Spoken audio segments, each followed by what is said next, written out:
Сәлеметсіңдер ме, құрметті оқушылар? Бүгін біз жыртқыш құстармен аң аулау туралы айтатын боламыз.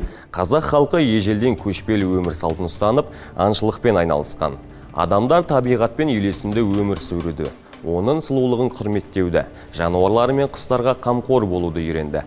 Қазақ халқы тазы, бүркіт және жүйрік атты өзінің адал серігі санаған. Демек, қазақи аңшылықтың өзіндік салт дәстүрі, әдет ғұрыптары бар. Адамның алғашқы бүркітті немесе сұңқарды нақты қашан қолға үйреткені белгісіз. Бірақ бұл дәстүрдің бірнеше мың жыл бұрын пайда болғанын Қазақстан аумағындағы қола дәуірінің петроглифтері растай алады.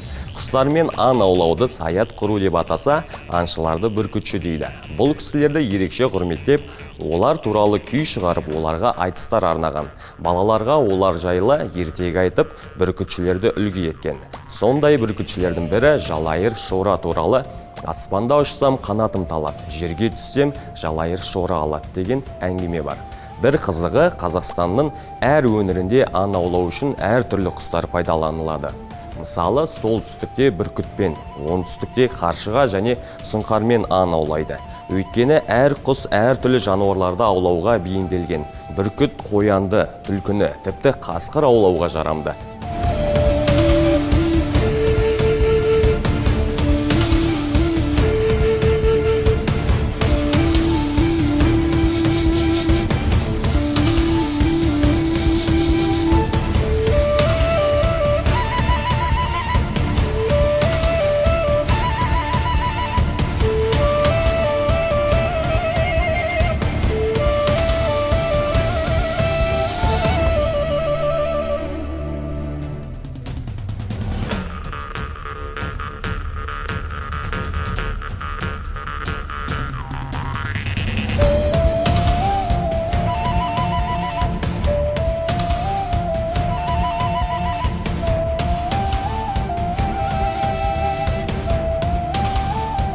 Қаршыға қаз бен дуадақты аулау үшін қолданылады.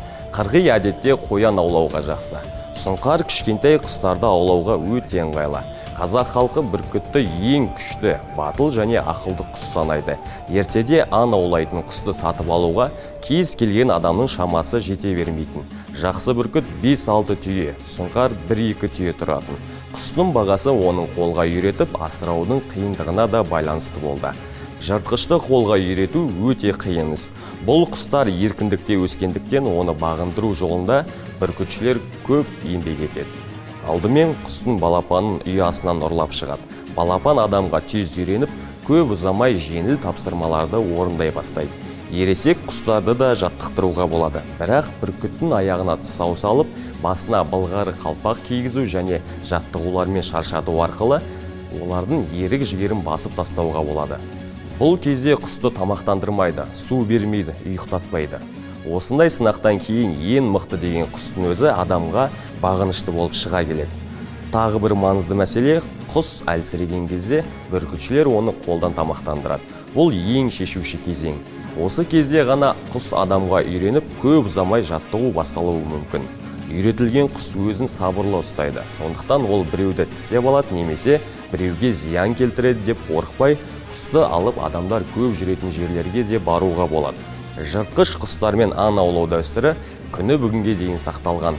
Оларды қолға үйрету, бүркітпен қоян, түлкі аулау өнері ұрпақтан ұрпаққа жалғасып келеді. Көпшілік үшін саят құру бұл жай ғана ермек емес. Бұл ата-баба дәстүрі мен олар қалдырып кеткен қасиетті білімді қастерлеу.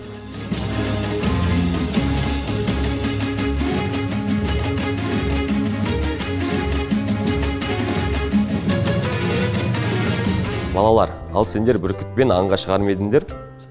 Аң аулауға аттанбас бұрын төмендегі сұрақтарға жауап бере кетіңдер. Бірінші сұрақ: жыртқыш құстарды қолға үйрететін адамды қалай атайды? Екінші сұрақ: құстармен аң аулау қалай аталады? Үшінші сұрақ: аспанда ұшсам қанатым талат, жерге түссем Жалайыр Шора алат деген сөз кім туралы айтылған?